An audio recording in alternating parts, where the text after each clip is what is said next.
Good SEO should help your business grow. But a lot of what is sold as SEO is just smoke and mirrors.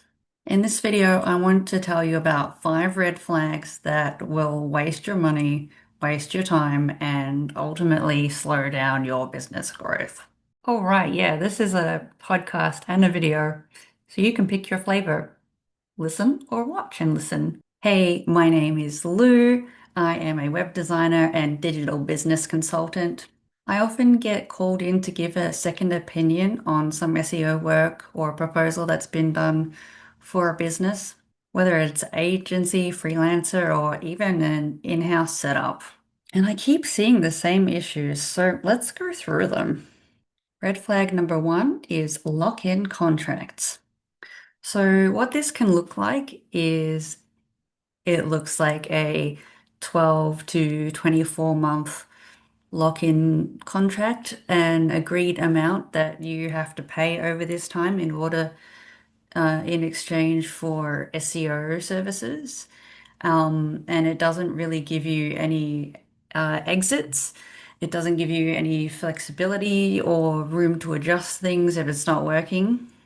And why is this bad? Well, you're going to be stuck. You're going to have to pay for this contract, unfortunately, and I I don't want that to happen for you.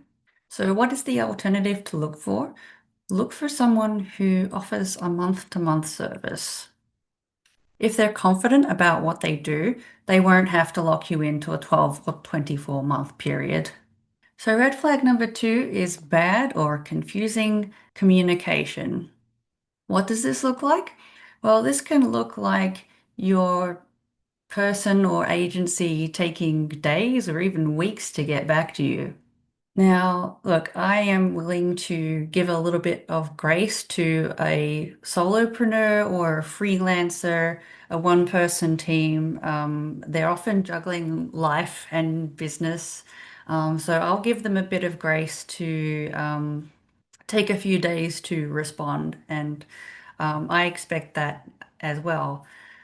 But yeah, having to wait a week for a reply is just not on. And if it's an agency, yeah, when you're paying for an agency fee, you are paying for more than one person to look after you.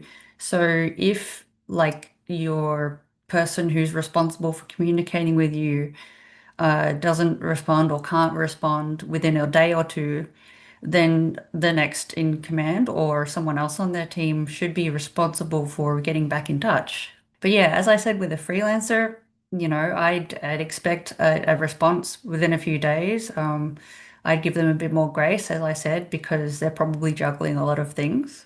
And also, let's consider confusing communication as well. Like it's perfectly reasonable to not understand how things work, but I would expect some kind of clarity or understanding or explanation of the work being done. So, for instance, when I take my car to the mechanic, I might not know how to put things into my car, but if they tell me, like, I'm replacing the oil so that blah can work better, I can agree with that. But if you're being told, oh, I'm going to get you 50 backlinks, okay, so what? Make sure that whatever they're telling you that they're doing is actually something that means something to you, or at least you can understand how it helps.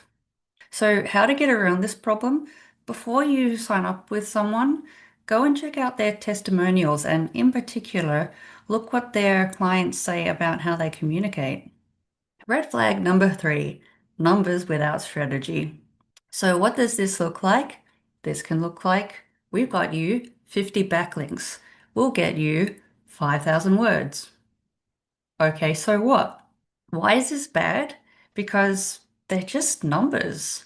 They're just showing you a number that is increasing month over month. And when I see results like that, I'm like, all right. Look, being promised a amount of something is kind of meaningless. What matters more is how the work that is being delivered to you fits in with your brand strategy, your brand message, and your marketing strategy. So, what do you look for? Make sure that you are being told why this is happening, why you're getting backlinks, or why you're getting a number of words. Why is this being done, and how does it connect to your business outcomes? As for me, I don't think the number of words given to you is as important as what is being said and delivering that message appropriately. And when it comes to backlinks, like I'm not going to tell you that 100 backlinks are better than 50 backlinks. The amount that you get is not important. It's the quality of what you get. And I would much rather you have meaningful connections to other websites rather than chasing some kind of bigger number because that sounds better. At the end of the day, it's the quality of the connections to your website that matter and how meaningful and relevant they are, not the volume. Red flag number four, and I don't think many SEO providers talk about this, but this is being proactive and adaptive to what is going on around you. What does this look like? It looks like plodding along with the same agreement that you decided on 18 months ago. Why is this bad? Because the world, the internet, your business, your competitors, they're all changing. Circumstances change in the world, technology changes, AI does different stuff. You and the person that you're working with have got to be prepared to pivot when needed. So if you keep plodding along with the same plan that you agreed on 18 months ago, 2 years ago, if you just keep plodding along with the exact same plan and not bearing in mind how stuff is changing in SEO, in the landscape of the internet, AI, and all that, it could be detrimental to you. And if your service provider isn't working on this with you, then they're doing you a disservice. So, how do you get around this? Make sure that you ask and you know how often the plan will be reviewed. And make sure that you ask, are you keeping an ear to the ground on opportunities and how things are changing in the SEO and online landscape? This is the only time that I'm paying attention when online marketing people are saying adapt or get left behind. Now, here's red flag number five. You don't own your assets. What this can look like is not having access to your own Google Analytics, Search Console, and things like that. Those things are yours, and you should be the rightful owner of those accounts. Why is this bad? Well, it means that you're at the mercy of your service provider, and if things go pear-shaped, you could lose access to all of your helpful data that's informing your SEO plan. So, what to look for? Make sure that you own your Google accounts. Make sure that you own your web hosting, your domain. You have access to these things, and those accounts are in your name, and that you invite your agency or your service provider in as a collaborator. If you are unable to access these things yourself, and especially if you are not the admin of these accounts, I'm gonna be a bit concerned.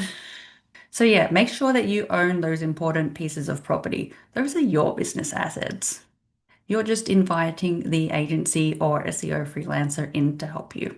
So to wrap up, SEO should not be vague or confusing.